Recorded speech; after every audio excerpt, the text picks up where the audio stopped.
ঢাকার কেন্দ্রীয় ও দেশের বিভিন্ন কারাগারে কারারক্ষী সহ কর্মকর্তাদের স্বেচ্ছাচারিতা, কয়েদি নির্যাতন, টাকার বিনিময়ে দেখভাল, যখন তখন ভিআইপি বন্দীদের বাইরে স্বজনদের সঙ্গে টেলিফোনে কথা বলতে দেওয়া বা গোপনে বিশেষ ব্যবস্থায় সাক্ষাৎকারের ব্যবস্থা করে দেওয়া সহ নানা অনিয়মই এখন কারাগারের ভেতরকার প্রচলিত নিয়ম। সবই চলে মোটা অঙ্কের টাকার বিনিময়ে।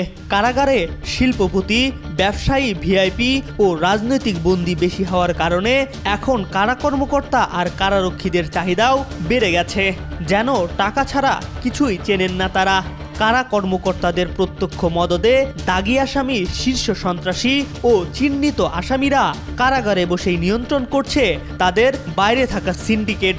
গণবিরোধী কর্মকাণ্ড চালিয়েও বিত্তশালী বন্দীরা টাকার জোরে রয়েছেন জামায় আদরে। জানা গেছে, কেরানীগঞ্জে ঢাকা কেন্দ্রীয় কারাগারের পাশে চালু করা হয়েছে ভিআইপি বন্দীদের রাখার জন্য বিশেষ কারাগার। সাবেক আইনমন্ত্রী আনিসুল হক, সাধন চন্দ্র মজুমদার, হাসানুল হক ইনু, শাহজাহান খান, কামরুল ইসলাম, সালমান এফ রহমান, এবিএম তাজুল ইসলাম, ফরহাদ হোসেন সহ 50 ভিআইপি বন্দীর বাস এখন সেই বিশেষ কারাগারে। কারাগারটিতে রয়েছে বিশেষ বিশেষ সুযোগ সুবিধা, রয়েছে বড় বড় পাঠাগার। সেখানে গল্প, উপন্যাস, মনীষীদের জীবনী গ্রন্থ, ইসলামী ও আইনের বই সহ নানা ধরনের বই পড়ার সুযোগ রয়েছে। জানা গেছে, পাঠাগার থেকে পছন্দ মতো বই নিয়ে পড়ছেন সাবেক মন্ত্রী, এমপিরা। এছাড়া কেউ কেউ খালি গলায় গানও করছেন। এর মধ্যে আনিসুল হক, কামরুল ইসলাম আইনের বই বেশি পড়ছেন। হাসানুল হক ইনু, শাহজাহান খান সহ অন্য সাবেক মন্ত্রীদের আগ্রহ মনীষীদের জীবনী গ্রন্থে।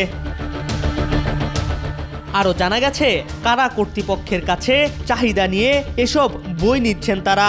এছাড়া ডিভিশনপ্রাপ্ত বন্দী হিসেবে তারা 2টি পত্রিকা পড়তে পারেন। এসব বই ও পত্রিকা পড়ে সময় কাটাচ্ছে তারা।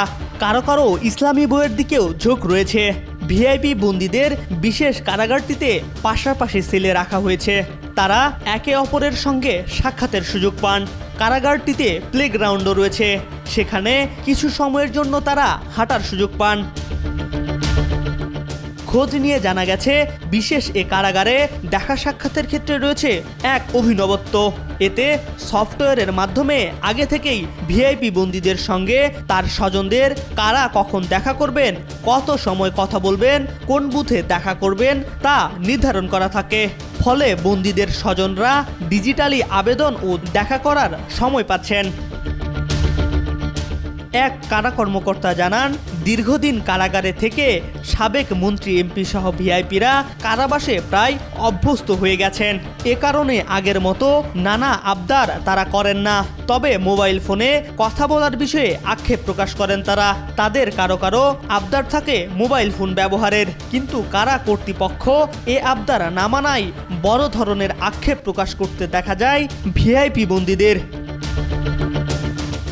MR আকাশ, আজকাল।